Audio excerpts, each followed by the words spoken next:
So now let's start chapter 6, thermal oxidation. The idea is very simple. So we have the silicon. And react with oxygen at high temperature about 7 degrees to form silicon oxide. Another possibility is that this water is oxygen replaced by the water molecule. This is the dry oxidation. This one is called the white oxidation. So now let's look at the property of the thermally grown silicon oxide. For the thermal oxide, first it is amorphous, stable and reproducible and conformal growth. So conformal means the growth rate along the vertical direction is the same as the growth rate as the horizontal direction. So the growth on all the surface has the same growth rate. So the melting point for the amorphous silicon oxide is 1,700 degrees. But even at this high temperature, it is still very viscous. It's very viscous, not like a water that very flow well, but it is very viscous at this temperature for the amorphous silicon oxide. So density is 2.21 gram per cubic centimeter, so almost the same as that of silicon. For the single crystal silicon oxide, this is called a quartz. This one has higher density, so 2.65 gram per cubic centimeter. So now let's look at atomic density of the amorphous oxide. It's given by this number. How to get this number? So we know that 1 mole silicon oxide equal to 60.8 gram. So now we look at 1 cubic centimeter. So 1 cubic centimeter equal to 2.21 gram. Then 1 mole. So 2.21 divided by 60.0.8 is equal to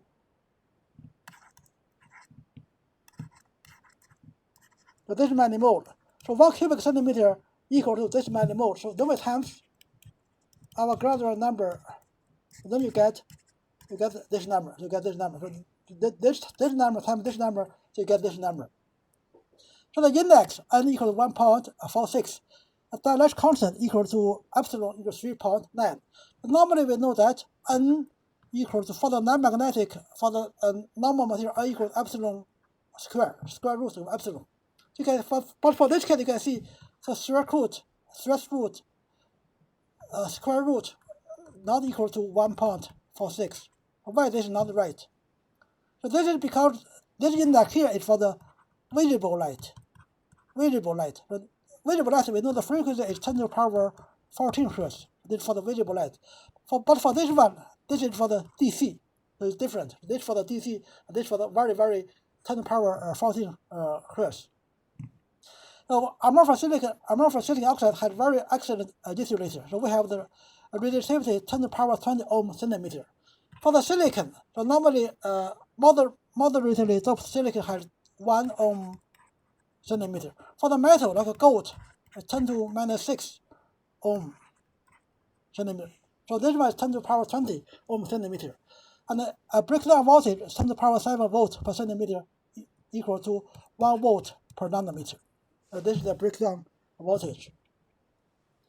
So this is the silicon and the thermal oxide interface. Because this is the silicon, this is silicon oxide. You can see that interface is very, very clear and very well defined. So this is the main reason that the perfect interface between the silicon and the silicon oxide is one major reason that the IC we use the silicon. We use silicon rather than a silicon germanium. So germanium was replaced by silicon in the early 1960s. From chapter 2, we learn about the local oxidation for the isolation. For the isolation between NMOS and the PMOS. So we grow oxide to isolate NMOS and the PMOS. So the idea is like this. So we have silicon. Here we have a little bit oxide. This 10 nanometer oxide will not affect anything. Then we have silicon nitride. This is the mask. Then we grow the silicon oxide. So we have in the end get something like this. So we have this silicon oxide. Here is also silicon oxide. So we have this lateral extension. So this is called a brush beak. You can see the same thing here. So here's the silicon. Here's the silicon nitride mask. So we have a lot of lateral growth. So this interface here, this is the original silicon surface. So during the growth, the silicon gets consumed and also gets expanded from both sides. So this lateral birch beak will take a lot of space. This is a problem because this takes a lot of space. You cannot put so many transistors. So to solve this problem, the one way is to have the recessed process. So here we have the mask. Then we etch into the silicon a little bit.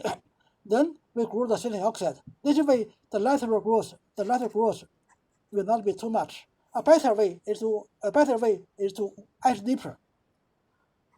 Then you do the LPCVD. Then we use low pressure chemical vapor deposition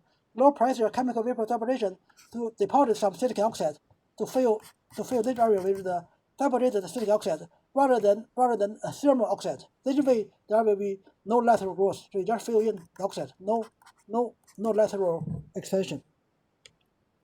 So here is the basic oxide structure. So we have the silicon atom here, and we have 4 oxygen. Each of the oxygen here. So each of the oxygen here is shared by 2 silicon. For example, you can see this one is shared by this silicon atom and this silicon atom. You can see the same thing. So each oxygen is shared by 2 silicon atoms. So this is the single crystal. Single crystal is periodic. So amorphous has no long-range ordering. So actually, this is the crystal structure for the quartz, but actually the crystal structure is quite complicated. So I will show you. So this is the Wikipedia for the silicon oxide. So you can see here. Yeah, you can see. So there is a crystalline form. So this is alpha cross. So this is a crystal structure. There is base cross. This crystal structure. But there are many other forms. They are all single crystal silicon oxide. So you can see they have all different. They have all different configuration. So there are 2 types of oxide. Which is called a white oxide and a dry oxide. Dry and a white oxidation. For the dry oxidation, so we use oxygen. For the white oxidation, we use water. So then we generate some hydrogen. The temperature is about 900 to 1200 degrees.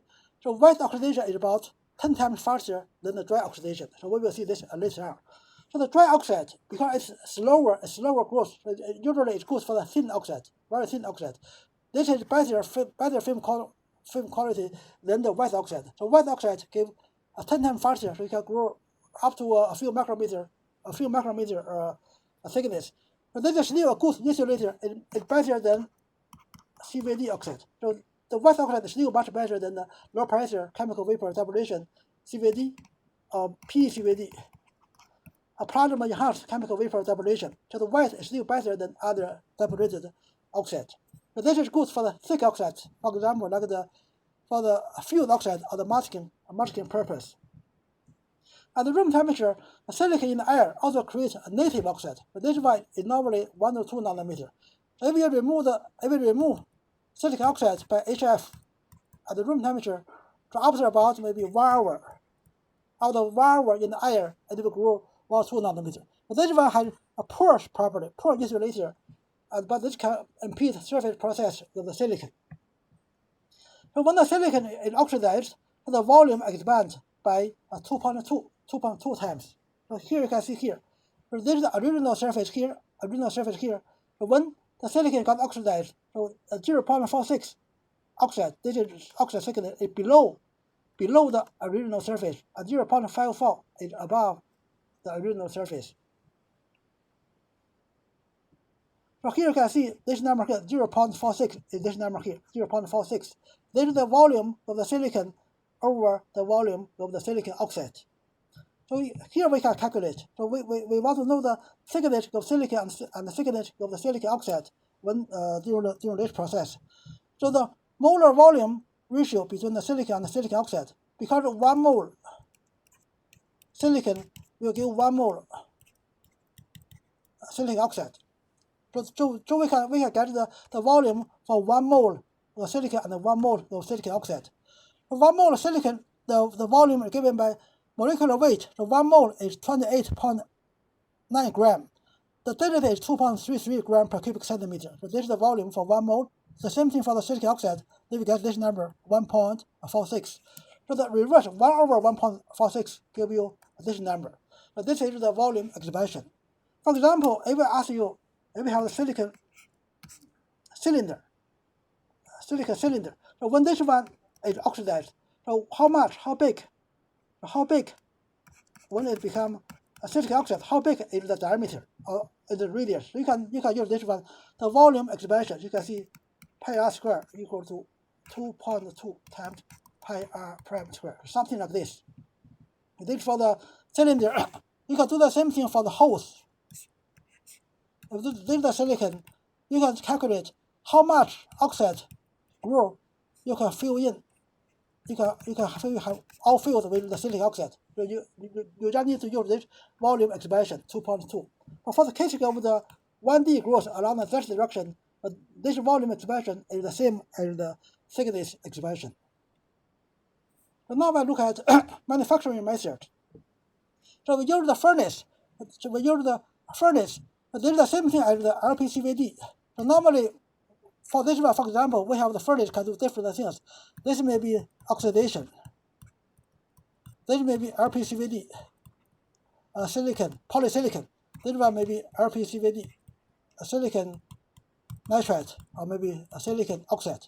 So you can see, so the furnace for the oxidation is the same as the furnace for the chemical vapor deposition process. But this is the horizontal furnace. This is the vertical furnace. So we can do the dry oxidation with oxygen. This is for the purge. So nitrogen is for the purge purpose. For the wet oxidation, we can have the oxygen flow through the water, then they come out. This one will contain oxygen plus water. But the water is much more efficient in oxidation process. But this dominate. So the third type is called a pyrogenic oxidation. So for this one, the water can have some impurity. This one is heated. There is some contaminant in the water. But when we use pure hydrogen gas and oxygen gas, they will react to form the water. But then this water will be pure. This is called a pyrogenic oxidation. But nowadays, this one is more popular than this one. So here is the photo. You can see we can put the wafer vertically. Like what we do in the LPCVD process.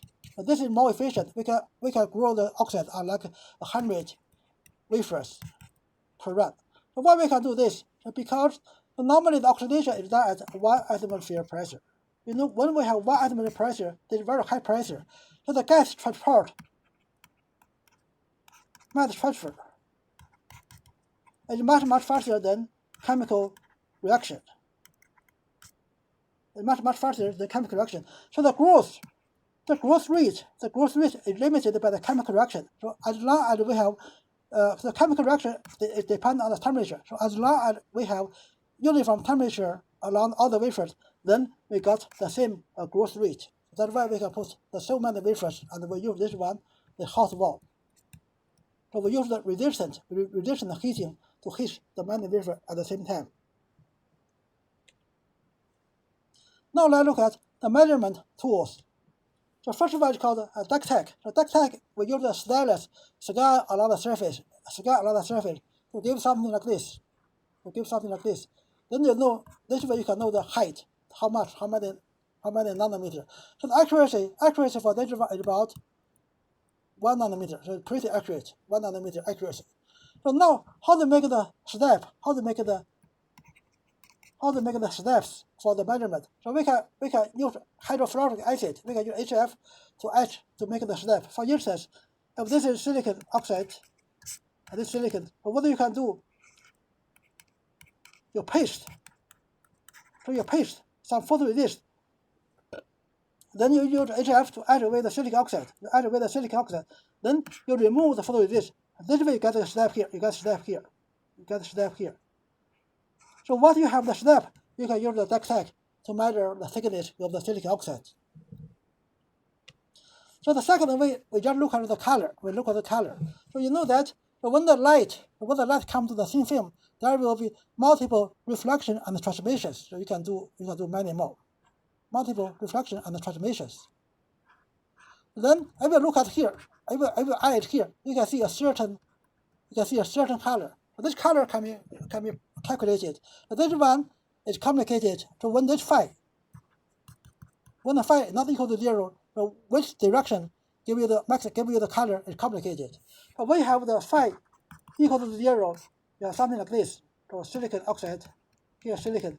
So the light come in, come here, and go back, or come out. Then reflect it back, come in and come out. Reflect back, or come in and come out. So we want all the light here to be in phase. But that means the round trip. This round trip, come here, come here, come here, come here, come. But this round trip equal to 2 times n times the thickness x. This one equal to k lambda. The round trip 2n is the index of the oxide, x is the thickness, equal to k lambda. Then we see the color. So normally we take k equal to 1, then we get this formula here. Here. For example, if we look at I equal to 1.46, so 1.46, lambda equal to 1. For the yellow color, if we talk about 200 nanometer, so 200 nanometer here, then 200 equal to lambda over 2 times 1.46. This gives you 580 nanometer. The lambda equal to 580 nanometer. This one gives you the yellow color here.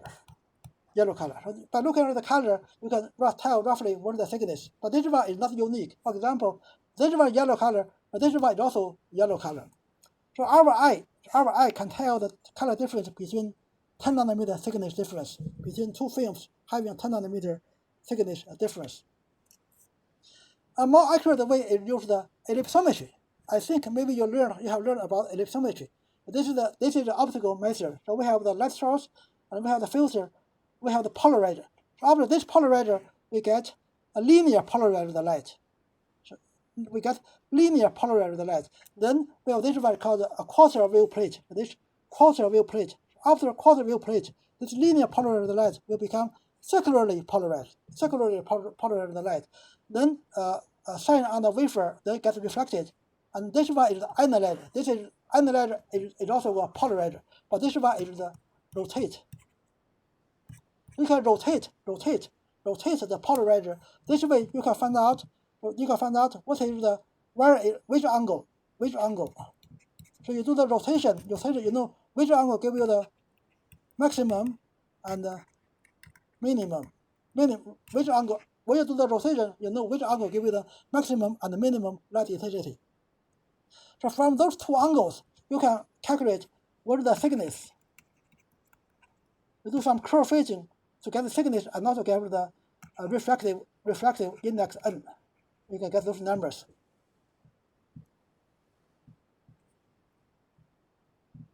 So in modern instrument, so we can do multiple wavelengths and multiple incident angles. This way we can measure complicated film. We can measure a film multiple film stacks. We can get n and the t, n index and thickness for the multi-film stacks, or we can get the n as a function of lambda. For example, you can get something like this. So this is our result. So this is the measurement of amorphous silicon by the PCVD, so plasma enhanced chemical vapor deposition. So we use the ellipsometry in campus. We can measure the n and the k. So this is n. This is the n is the real part of the index, and this k is the imaginary part of the index. So we know that. So normally for your material, so we have here something like this: n equal to n plus I k. So this one give you this is the imaginary part. This corresponds to the absorption of the light. For the transparent material, for the silicon oxide, which is a transparent, for the k equal to 0.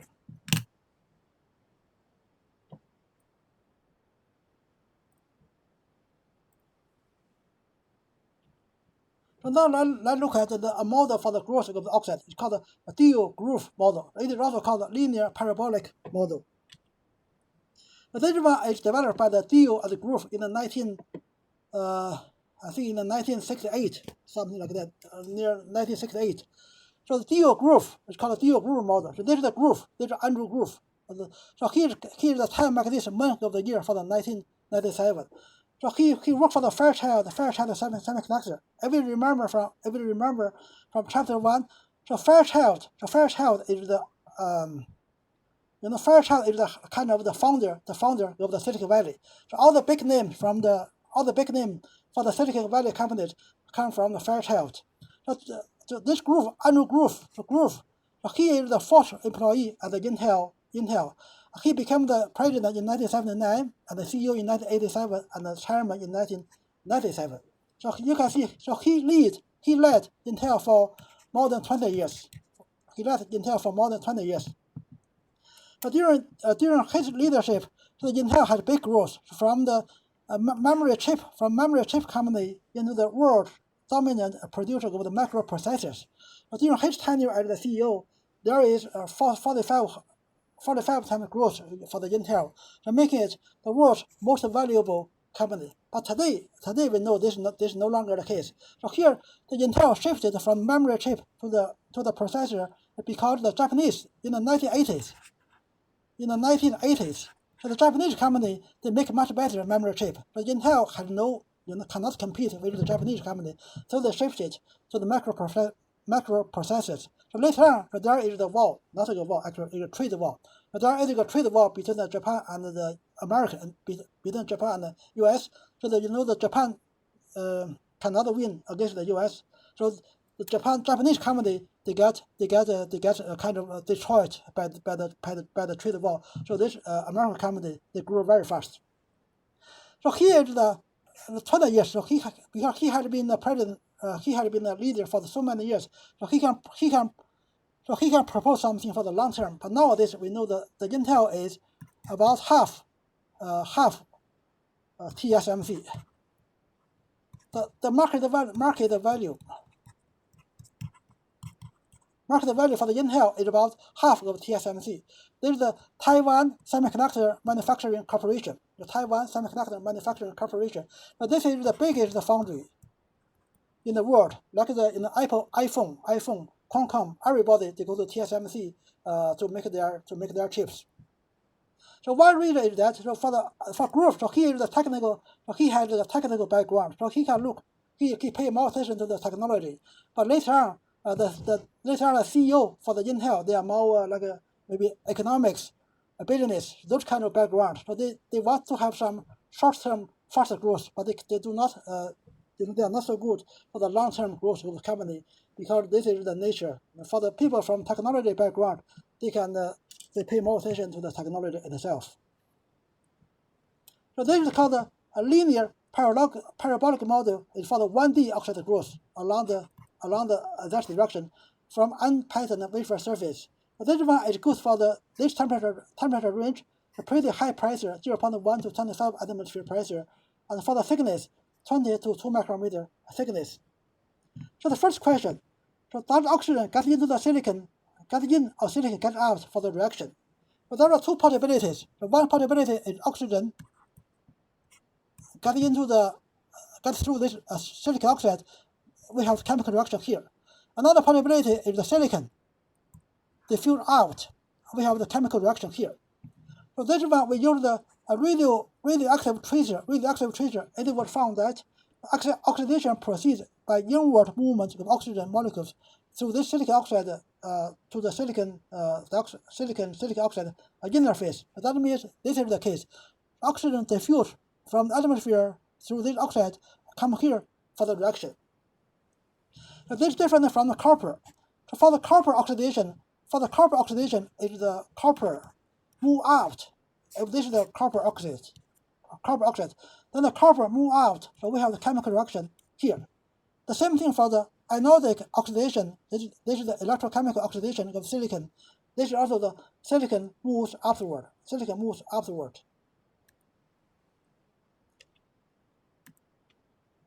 So now let's look at let's derive this Dio groove model.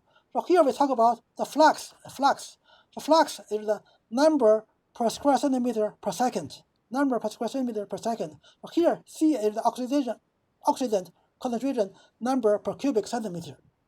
So the oxygen of water molecule. So first, this is the main gas flow. Then come to the surface. Then get dissolved inside the surface. Then diffuse through this oxide film. Come to the surface of the to this interface. Then we have the silicon oxide formation. So we have three fluxes. The first one is the gas diffusion, the F1. Gas diffusion. Then gas phase transfer. Then we have this the solid state diffusion through this oxide. So this is F2.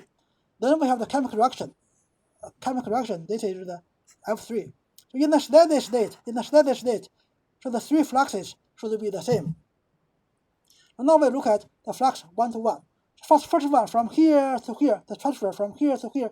But this one is proportional to, you can imagine, Cg minus proportional to the Cg minus Cs. This is for the F1. So F1 is proportional to the Cg minus Cs. So Hg here is the mass transfer coefficient, unit centimeter per second.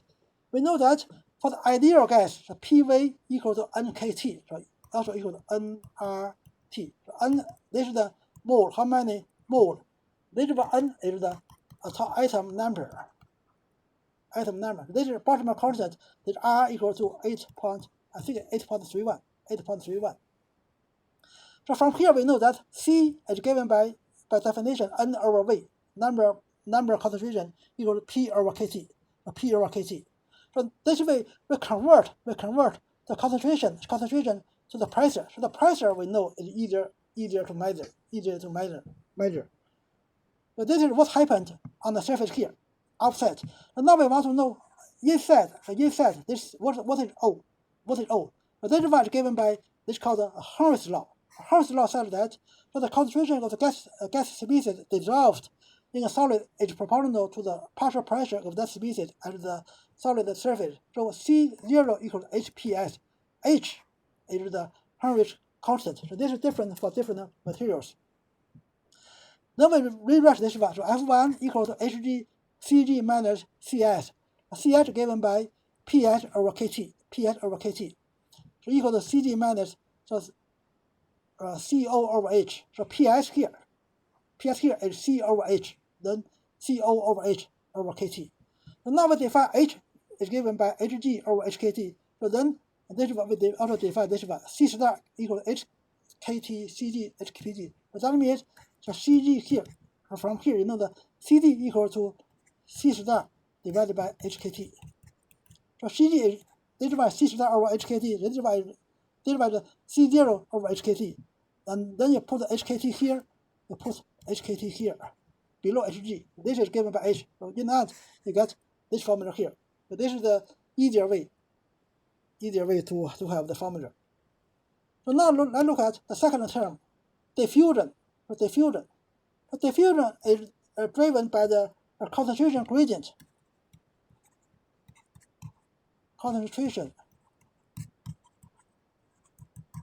So when we have the concentration gradient, so we have the diffusion. So it's proportional to the concentration gradient. But that means it's proportional to maybe C0 minus Ci divided by the thickness x0, x. This is the concentration gradient. So we put a number d in the front. It's given by d C0 minus Ci divided by x. So x is oxide thickness. So the effective, the d is called the diffusivity, oxidant diffusivity. So the diffusivity for the oxygen and the water is similar, about 5 to the power 3 micrometer square per hour at this 1100 degree. So the third flux, this one, F3, is the chemical reaction. So this one is proportional to Ci, it is given by Cs over Ci. But in the steady state, F1 this should be the same. So we know F1 equals this one, and F2 at here, and F3 at here. So we have two equations. To solve two unknown, which is the C0 and the Ci. So this one is unknown, and this Ci is also unknown. So here, how to do this? So first we can think we set F2 equal to F3. So we have minus x equal to KSCI. So this is one equation. Then we can set F1 equal to F3. So we have H C star minus C0 equal to KSCI. So this equation here and this equation here, you can solve C star and C0. The C star, sorry, Ci. The Ci given by this formula here. Then this one, normally H is much bigger than the chemical reaction. The region is here. So the region, you can see the H is here. H corresponds is the transport at the gas phase. So this gas phase diffusion is super fast. The gas phase transfer is very, very fast. Because the pressure we talk about is like 1 atmosphere. So we know that for the normal LPCVD, so the evaporation gas, the pressure is about 1 torr, which is 1 over 760 atmosphere. So this one here we have very, very 1 atmosphere pressure, very high pressure. So when we have this very high pressure, so the gas phase diffusion, the gas from here to here is really very, very fast, much faster than other processes. That means this H is very big. So this H is very big. So you can see H is much bigger than HKS chemical reaction. So we can ignore this term to have this one. Then C naught is given by this one. Again, we ignore this term equal to C star. So this means the gas absorption rate at the oxide offset. This is the after surface is much faster than chemical occurring at the silicon and silicon oxide interface. Then there are two possibilities. The first is this term. Now we talk about this term here. This term is much less than 1. Then we have this Ci equal to C star. So we have this one. We have nearly flat. This is called reaction rate limited. So Ks is much smaller. The opposite case is the Ks is much bigger than the diffusivity. Then it becomes diffusion limited. In this case, the diffusion from here is thick oxide. This one you can see is thin oxide. For the thick oxide, when the X become bigger, for the thick oxide, we have the diffusion limited. So they have very, very big slope. So the boundary condition between the two situations is given correspond to 50 to 200 nanometer thickness. So now we look at the back again. So you can see in reality we can ignore this term. So we can assume C naught equal to C star. So you can see this one equal to, they are the same thing because H is too big. But we can make this one is the same as this one. So actually we can ignore this term. We can just use F2 and F3. We get the same result. You can see if you take the C0 as the C star, then you get the same result. But this complicated way is derived by by those two persons. Now we still follow their derivation. But in reality, if you want to be simple, you can just take F2 and F3. You ignore F1. You get the same conclusion in the end. So now we have the flux. So now we look at the deposition rate. We need to know the oxidation rate. How many micrometer per hour? So this is what we know. How many micrometer per hour? And then we need to know the N1 value. So N1 is the number of oxidant molecules incorporated per unit volume of oxide growth. For the dry oxidation, for O2, we know that HIO2, this is O2, this is also O2. But this number is given by 2.2 10 to the power of 22. So we need, this is because we have this number of citric oxide molecule per volume, then we need this number, the same number for the oxygen, because this is O2, but this is also O2. But this number, we have seen it before.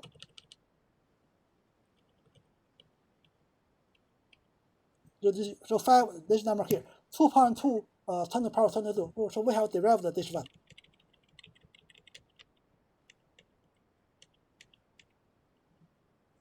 For the chemical water, so this one had only one oxygen here. So the number becomes two times that of the dry oxidation. Because for the dry oxidation, each molecule we have 2 oxygen, but for the wet oxidation, each molecule we have only 1 oxygen. Then the oxidation rate is given by flux divided by N1 value. So that is equal to dx over dt. The x is the oxide thickness. So this one given by f is given by this number here, ks ci. So ks ci, so equal ks times this number here, the 1. So we can ignore this term. So then we do the integration. So we have from here to here. Here we have x here. Here we also have x here. So we need to move this one to the left side. Then we do the integration. We have this formula here. So again, we ignore this term. Then we define b equal to 2d c star over n1, b over a equal to c star over ks n1. A is defined by this one. Then finally we do the rearrangement, so we get this equation. We get this equation. So here xi, this value here, xi accounts for the oxide present at the start of the oxidation process. So here you can see, so both b and b over a is proportional to c star. So we know that c star equals to hpg. So p star equals hpg. That means the growth rate is proportional to the pressure. This is the pressure, pg. So pg is the pressure corresponds to the mean gas flow. So when we have higher pressure, we get proportionally linear increase of the evaporation rate, because this one c star here, they both proportional to the pg. This is the pressure of the gas. So then we can move this term and this term to the right side. So we have this formula here. So here the tau is given by this one. This one we know how to solve it. We learned this in the middle school. So we given by, finally we get this formula here. So here we have two parameters. For b, it's called a parabolic. So this is a square. So this is a parabolic. So b over a, this is a linear rate constant. You can see there are two limiting forms when one of the two terms dominate. For the short time thin oxide, then this one can be ignored. Then thickness is given by this one. So this is the linear regime. For the long time thick oxide, then this one can be ignored. So then we have this formula here. So this is the parabolic. So this one is determined by the diffusion through the citric oxide. So this comes from the flux F2. For this one is contributed from flux X3. This is the chemical reaction rate. So the diffusion is important for the thick oxide. So this DG model is applicable for the case of the oxidation on the flat, unpatterned surface and lightly doped substrate using simple oxygen or the water ambient when the oxide thickness is larger than about 20 nanometer. So the B and the B over A, those two parameters, they both have this Arrhenius expression. This is the Arrhenius expression. So we know B is equal to this one, proportional to the diffusivity. The diffusivity depends on the temperature exponentially. So B over K is the chemical, B over A is the chemical reaction rate. This one also have this exponential relationship. So those numbers, C1, C2, E1, E2 is listed for the three different cases. This one is the dry oxidation. This is the oxygen bubble through water. So this is mostly water. This one is the pure water, no oxygen. This is oxygen hydrogen reacts to form the water. So those are the numbers. So this is the case for the 111 silicon oxidation at the 1 atmosphere pressure. For the case of the 100 wafer oxidation, then the C2 value here, this one, needs to be divided by 1.68. So we will see this later on. So with this one, we can draw the B and the B over A. You can see, you can draw the curve. B, the B over A, and the B, or dry oxidation or the wet oxidation. Then we can calculate the dry oxidation rate from the DG group model. So this is the times, this is the oxidation thickness, oxide thickness. So we assume initial thickness equal to 0. We assume Xi equal to 0. So that means the initial fast oxidation for the first 25 nanometer, is not included. We will talk about this initial fast oxidation later on. This is for the dry oxidation. This one is for the wet oxidation. You can see, for example, at 1 hour, 1000 degree, maybe this time here, 1100 degree, 1 hour, we grew about maybe 0.65 nanometer. Sorry, micrometer. This is micrometer. 0.65 micrometer. For the same condition, 1 hour, 1100 degree. So 1 hour here, 1100 degree. 1 hour here. We got about 0.1 micrometer. So what you can see here, so this is the dry. This is 0.1, this is 0.61. So the wet oxidation is much faster than the dry oxidation. This is as we have seen before. So here's the comparison. So here we compare the dry oxidation and the wet. In this case, oxygen bubbles through the hot water. So for the wet oxidation, it has higher growth rate. But this is because the Hertz constant. The Hertz constant for the water molecule is much higher than for the case of the oxygen. It's much higher than the case of oxygen. So we know the C star term has the Hertz constant here, has the Hertz constant in it. For the water is this number here, and for the oxygen is this number. Effectively, we can say that the solubility of water in oxide is much bigger than the solubility of oxygen in oxide. That's why the wet oxidation is much higher at the operation rate.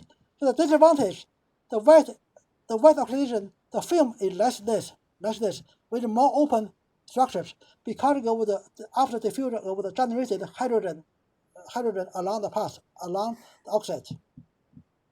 It is typically used for the thick oxide that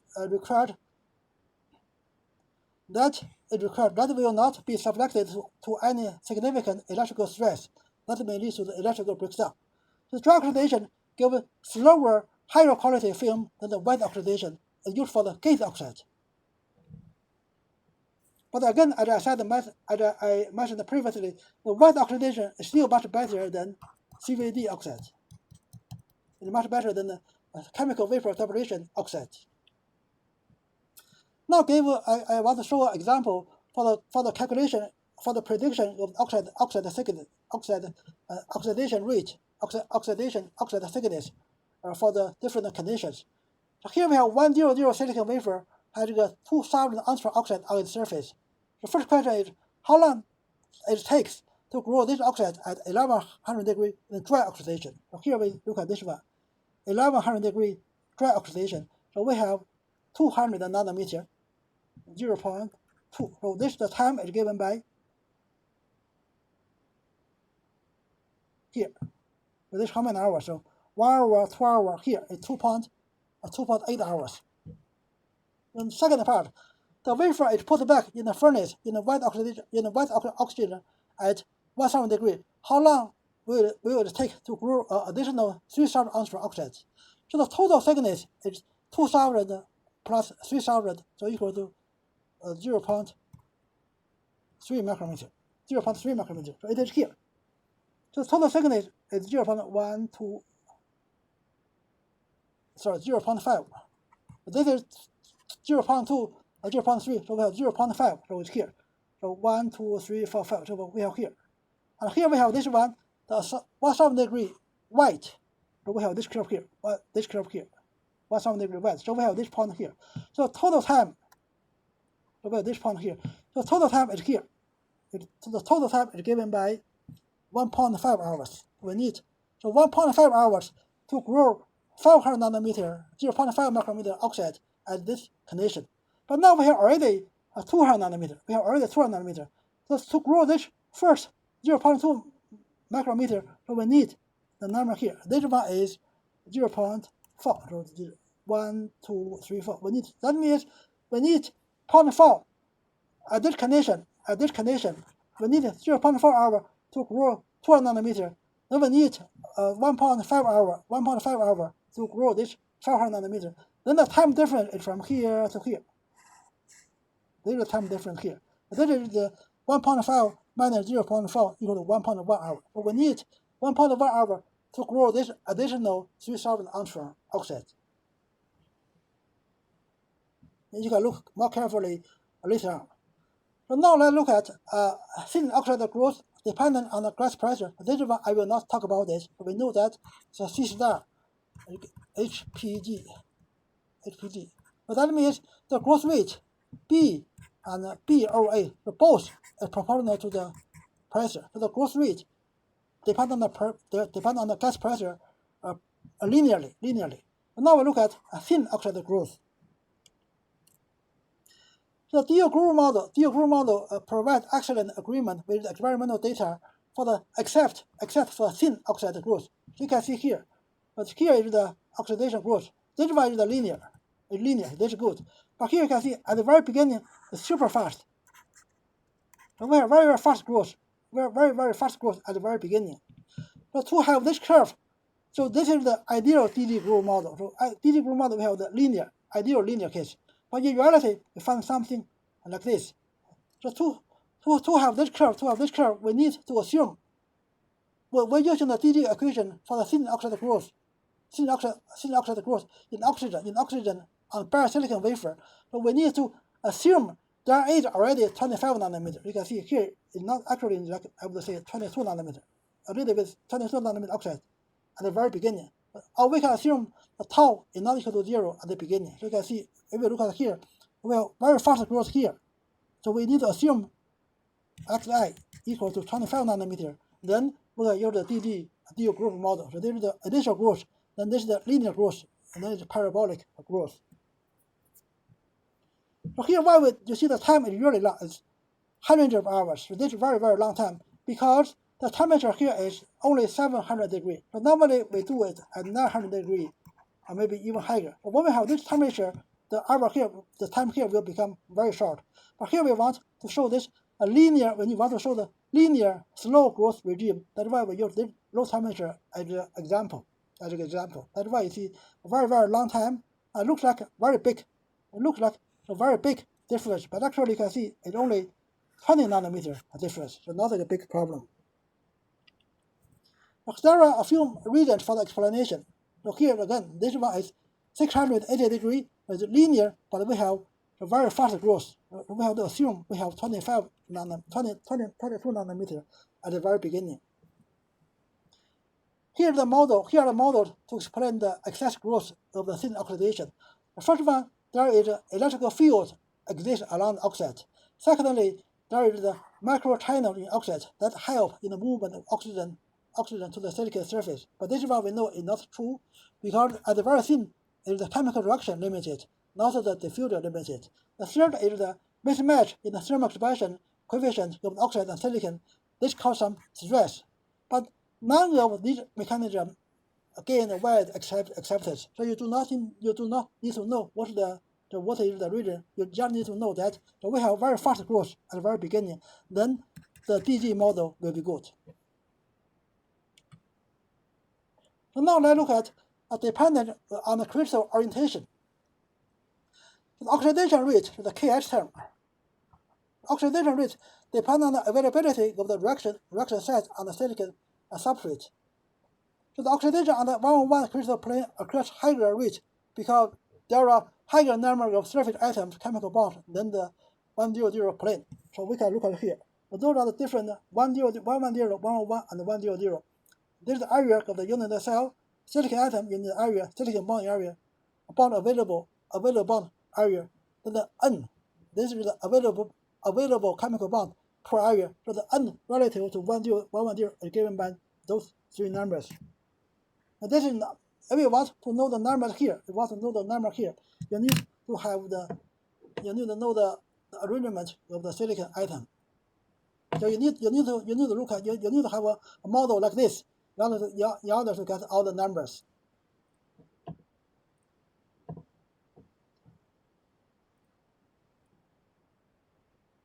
So I didn't calculate myself, but if you look at the number here, so you can see that so the number density is related to the distance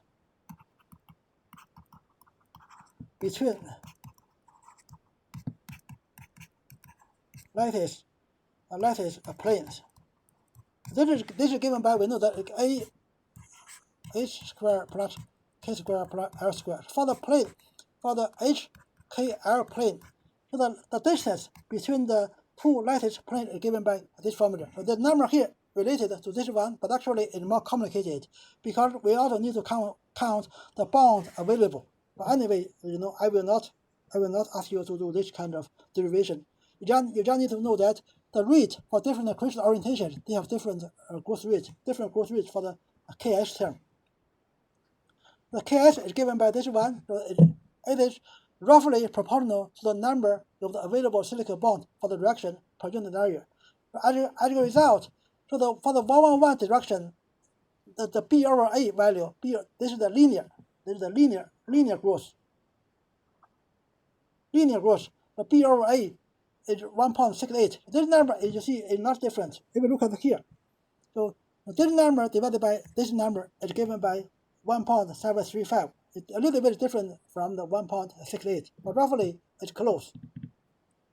So the parabolic rate constant B is not dependent on the crystal orientation, because this one is dependent on the diffusion. The diffusion has nothing to do with the chemical reaction. So this effect decreases for the high temperature of the longer time oxidation when the diffusion becomes dominant, as you can see here. So for the longer time, this is the 111 plane and the 100 surface. For the longer time, the difference becomes smaller than for the shorter times. You can see this image here. So this is the 110 growth. It's bigger than 100 growth. The ratio here should be, so this between the 110 and the 110 is a square root of 2, 0.707 is given here. But this number here. So this number here should be 5. So this is given by this number. This one given by this number. So now we look at chlorine-containing gases. So normally when we do the oxidation, we add some chlorine. This can be a chlorine gas, a hydrochloric acid, or the TCE, trichloroethylene, or TCA, a trichloroacid. So why we need chlorine? So we need a little bit. Actually, this helps a lot. First, we have the faster oxide growth because chlorine is a kind of catalyst for the oxidation process. Secondly, we have cleaner oxide, less metallic contamination because chlorine is a metal getter. So we have the sodium or potassium or maybe other metal, nickel or maybe iron or silver. They will form the metal chloride. This metal chloride is volatile. So volatile at about 1,000 degrees. At those high temperature, those metals, they become volatile. That means the chlorine will get rid of the metal. To form volatile metal chloride. So this gives you a cleaner oxide growth, no metal. There is also enhanced dielectric strength, improved silicon oxide interface with lower interface stability that improved device performance.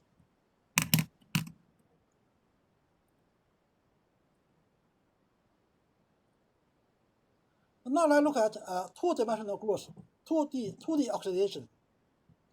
We can see in the experiment show that oxidation is slower for the convex or concave corners. Concave corner is even slower than convex corners.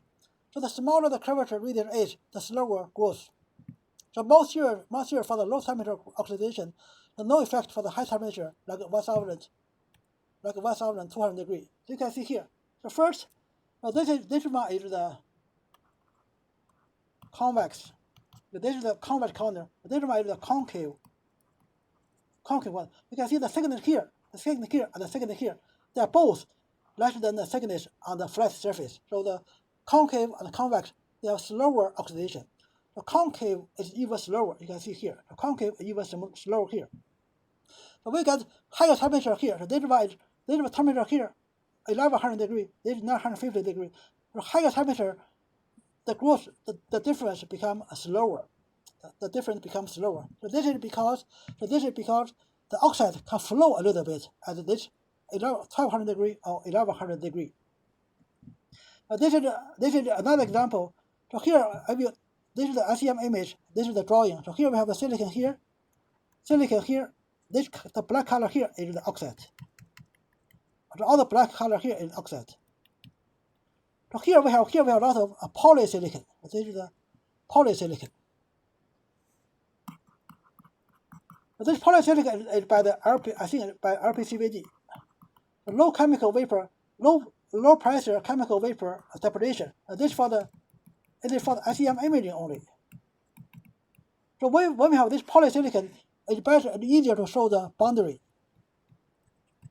But this polysilicon just to show the boundary between the and the silicon oxide. There is no other purpose. So here the inside here, it also filled. It's filled. Here it also filled with polysilicon to show the boundary of the oxide. So what you can see here. So first, the convex content here, concave content here, they got slower growth. Secondly, so I think this surface got more separation than this surface. So thirdly, this concave growth, the thickness here is larger than the thickness. This is the convex. So the concave, the thickness is larger than the convex thickness. The thickness here is bigger. So now this is the 2D growth, two-dimensional oxidation. So we have the corners, 2D growth. So this is the mechanism for the two-dimensional oxidation. First, we have the crystal orientation dependent rate. For example, this is the 2D silicon cylinder. We have 2D. So for the 100, we got thin oxide, then 110. So the ratio here is 0. This is the ratio. This is for the thin oxide. When the KH term, the chemical reaction, KH term dominates. So we have this one. Secondly, now we have two-dimensional oxidant diffusion. That's different from the 1D oxidant diffusion. The third, more important reason is the stress. We have the stress. So because of the volume expansion. So we know that when the silicon gets oxidized, it gets expanded.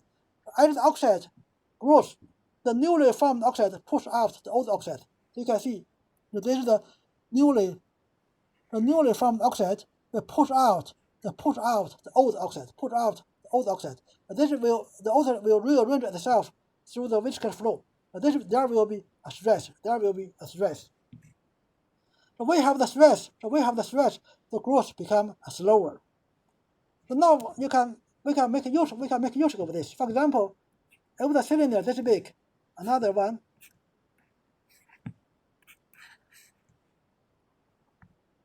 So this is the radius is R1. This one the radius is R2. So which one will grow faster? Which one will grow oxide faster? We can see this one will be faster, but this one have a bigger radius. We have the less stress. So this is the bigger radius is closer to the flat surface. But this one smaller radius, the more stress. So this one give you faster growth. But this one can be used for the AFM tape fabrication, and it is called oxidation sharpening. The AFM tape fabrication. Now I will show you our paper for this purpose. But this is the paper, oxidation sharpening of silicon tips in the atmospheric environment. This is from our group. You can see here. But this is the principle. So here we have the blunt. We have blunt tape. Then we do the thermal oxidation of the silicon. You can see the top part has smaller radius. The bottom part has bigger radius. So there will be more stress on the top part. So that there will be less growth on the top part and more growth at the lower part.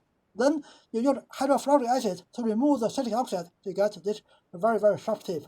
So we use this simple furnace in the air. We do the oxidation in air, not in the oxidized environment, just in the natural air.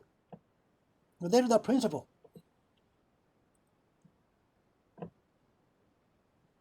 And now we look at the result. You can see this one is the before oxidation sharpening. After oxidation sharpening, it becomes like this. And we can make the tape up to like 5 nanometer sharpness.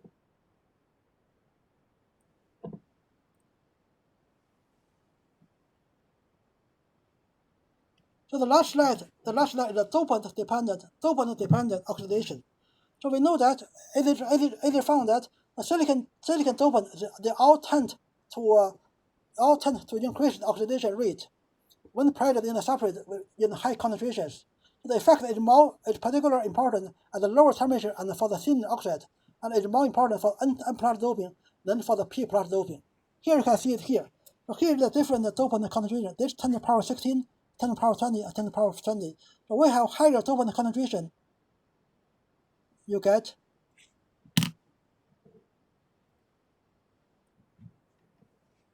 higher dopant concentration, you get more growth. But you see here, this is not, it's too high. So this is 10 to the power 20. So normally we rarely use this heavily doped silicon. So in reality, so this one is not so important because this you need 10 to the power 20. It's too heavily doped. So there are two numbers. The first is the B dominant. So this is the parabolic term. For the parabolic term, it depends on the diffusion controlled oxidation. So in this case, the dopant concentration in the oxide is important.